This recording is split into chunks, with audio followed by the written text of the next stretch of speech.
What is up, guys? EJ here, back with another video, and today it's going to be my Blu-ray DVD update for March 12th, 2013.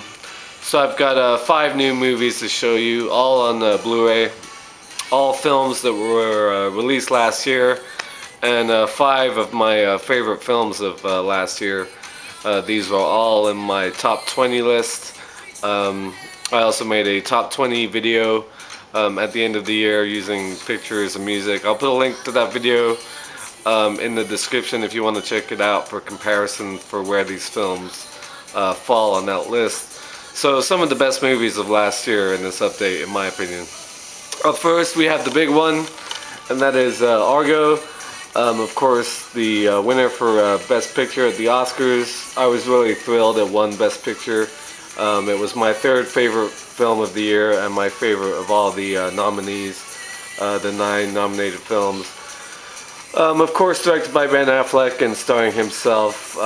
Such a shame he didn't get nominated for Best Director, because I think he would have won if he was nominated, but maybe sort of the backlash against his snub helped propel Argo to Best Picture glory. But a fantastic film, perfect combination of drama, real-world events, a great thriller, and Hollywood all rolled into one. This great story based on a true-life story, of course. I believe 1981 or the late 70s, it might have been 79, when the Iranian embassy, the American embassy in Iran, was stormed following a revolution, and many Americans were held hostage. But this is the story of 6 American embassy workers who sneaked out the back and hid out in the Canadian ambassador's house. Of course, Ben Affleck plays Tony Sanchez, a CIA agent who specializes in extracting people out of sticky situations, and he poses as a film producer, Canadian film producer, to go to Iran and get them all out. Great cast, of course. Affleck's really good. I loved Alan Arkin as the producer, very funny. John Goodman as the real-life makeup artist that the film is based on, and Bryan Cranston, great as well. Very funny, very tense. Even though you know it's what's going to happen and things are going to turn out, the tension is just really great towards the end. Just a great feel. Absolutely loved Argo, and I was so happy it won. Okay, up next, a film that still went under the radar in my opinion, because I thought it was awesome. One of my favorites of the year. I believe it's in my top 5. That's Hitchcock. Story of Alfred Hitchcock and the making of Psycho, of course. A great companion piece to Psycho. Anthony Hopkins, amazing as Alfred Hitchcock. But the real star of this film, the real standout performance, was Helen Mirren as Hitchcock's lifelong partner and collaborator, Alma Revel. She was just fantastic in this. Great supporting cast as well. I loved Scarlett Johansson as Vivian Leigh, Jessica Biel, great, Toni Collette, Danny Houston. Just really loads of fun. If you love filmmaking and Hitchcock, of course, I love the scene where they show Hitchcock for the first time to an audience, and he's standing outside the doors, sort of conducting like a maestro at a symphony, the scary music during the shower scene and all the screams you hear in the background. That scene was probably the highlight of this film. But just a great movie, great performances. If you love movies about Hollywood and great people, this is definitely one worth watching. Okay, moving on. Also picked up The Hunger Games, finally. As you may know, this is the Target 3-disc exclusive, I believe. I went on eBay to get this.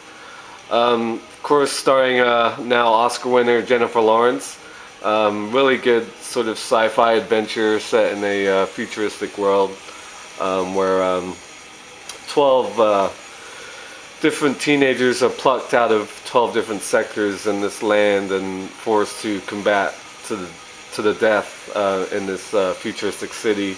for sort of entertainment for the masses. Sort of has a Running Man quality, classic Arnold Schwarzenegger film from the 80s. But Jennifer Lawrence, great. Josh Hutcherson, really good supporting cast as well. I really liked people like Woody Harrelson and what's her name, Elizabeth Banks, Stanley Tucci, even people like Lenny Kravitz and Liam Hemsworth. Really liked Hunger Games. Looking forward to Catching Fire. Haven't read the books, have no desire to, but I thought it was great. So looking forward to where they go from here. Now next, another one of the favorites for one of the best films of last year, and that's Life of Pi, of course, directed by Ang Lee, based on the book, which I haven't read, but my sister has. She said it's really good. Just a stunning movie visually. Story of an Indian boy who grows up on a zoo. His family owns a zoo, and when they're forced to move, they move to Canada. And during the trip across the sea, the boat capsizes, and he is the lone survivor along with a few animals on the boat. Most notably the tiger, Richard Parker. And it's all told in this flashback story. Irfan Khan plays the older version, played by Suraj Sharma. He's telling this journalist up in Canada about this story, the life of Pi, how he got the name Pi, and the story of this isolation on a boat with this ferocious tiger. Really stunning, just great visuals, really very deep and meaningful story, just a beautiful film. Ang Lee, of course, won Best Director, which was well deserved. It won Best Score, Best Visual Effects. Just a great film. I didn't see it in 3D in the theaters, but I picked up the 3D Blu-ray.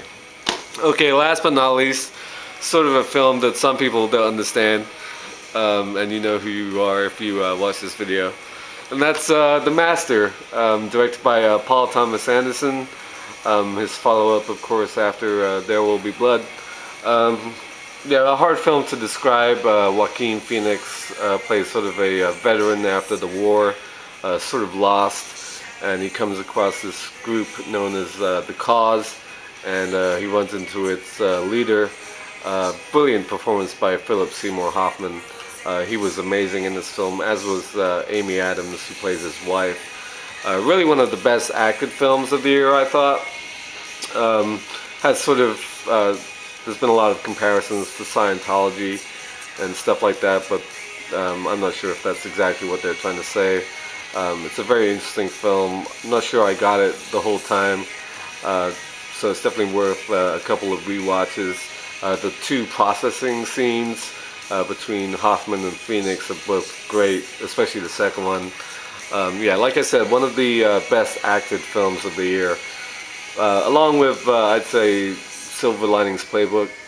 This is probably one of the best acted films of the year, especially Hoffman. He was stunning in this. I don't know why he didn't get more recognition compared to other people like Christoph Waltz and Tommy Lee Jones. Same with Amy Adams. I mean, if it were up to me, Amy would probably have an Oscar or two by now. She's been nominated like 4 or 5 years in a row, it seems. She's just a great actress, very beautiful, of course, and she's really good in this. Especially as is Hoffman, and Phoenix is great too, who also got nominated. Yeah, really good film. Not sure I completely understood it, but it's a very good film.